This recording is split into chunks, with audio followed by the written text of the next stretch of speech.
নমস্কার বন্ধুরা, পলি কিচেন রুমে সবাইকে স্বাগত। আশা করি সবাই ভালো আছেন আর আমিও আপনাদের আশীর্বাদে মোটামুটি ভালোই আছি। তো আজকের রেসিপিটা হবে ইলিশ মাছ ভাজা রেসিপি। তো আমি আজকের রেসিপিটা ইলিশ মাছ ভাজা রেসিপিটা কিভাবে করি দেখতে থাকুন, আর ভালো লাগলে চ্যানেলটির পাশে থাকুন। তাহলে কথা না বাড়িয়ে চলুন দেখে নেওয়া যাক আজকের ইলিশ মাছ ভাজা রেসিপি। তো বন্ধুরা, এই ইলিশ মাছ ভাজা কিন্তু গরম ভাতের সাথে দারুণ লাগে। আর যদি সাথে থাকে শুকনো লঙ্কা ভাজা, আমার কাছে তো খুবই ভালো লাগে। তো আমার এই রেসিপিটা দেখে বলবেন, কমেন্টে বলবেন কেমন হয়েছে আমার এই ইলিশ মাছ ভাজা।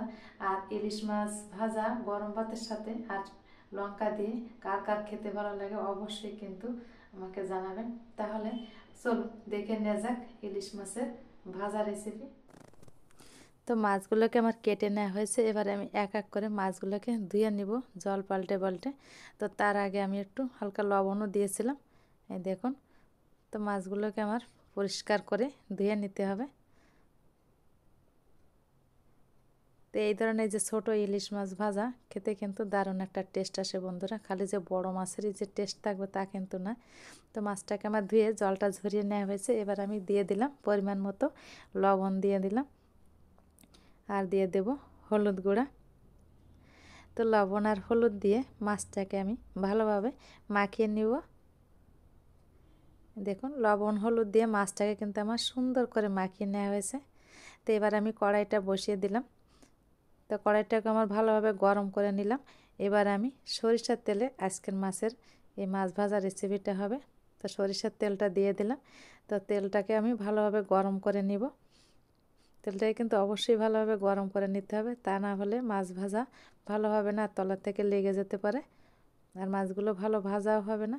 দেখুন কত সুন্দর লাগছে মাছগুলো দেখতে, খোকা ইলিশ। তো এবার তেলটাকে বেশ ভালোভাবে গরম করে নিয়েছি।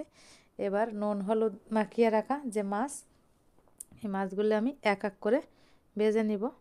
তো ভিডিওটা আমি খুব বেশি একটা বড় করব না, আমি সংক্ষেপেই দেখাবো, খুব বড় ভিডিও করব না। এই দেখুন, এখানে অলরেডি মাছ আমাকে দিয়ে দেওয়া হয়েছে, 3টে মাছই দিলাম। তো মাছগুলোকে আমি গোটা অবস্থায় এভাবে ভেজে নিব। তো বন্ধুরা, মাছগুলোকে উল্টে পাল্টে ভেজে নেওয়া হয়েছে। তো ভিডিওর কোনো অংশ যদি ভালো লাগে থাকে প্লিজ প্লিজ বন্ধুরা ভিডিওটি একটা লাইক কমেন্ট শেয়ার করবেন। দেখুন, আপনাদের একটা কমেন্টে কিন্তু আমাদের ভিডিও করার উৎসাহ অনেক বাড়িয়ে দেবে। তাই দেখুন, এক এক করে মাছগুলোকে আমার ভেজে নেওয়া হয়েছে।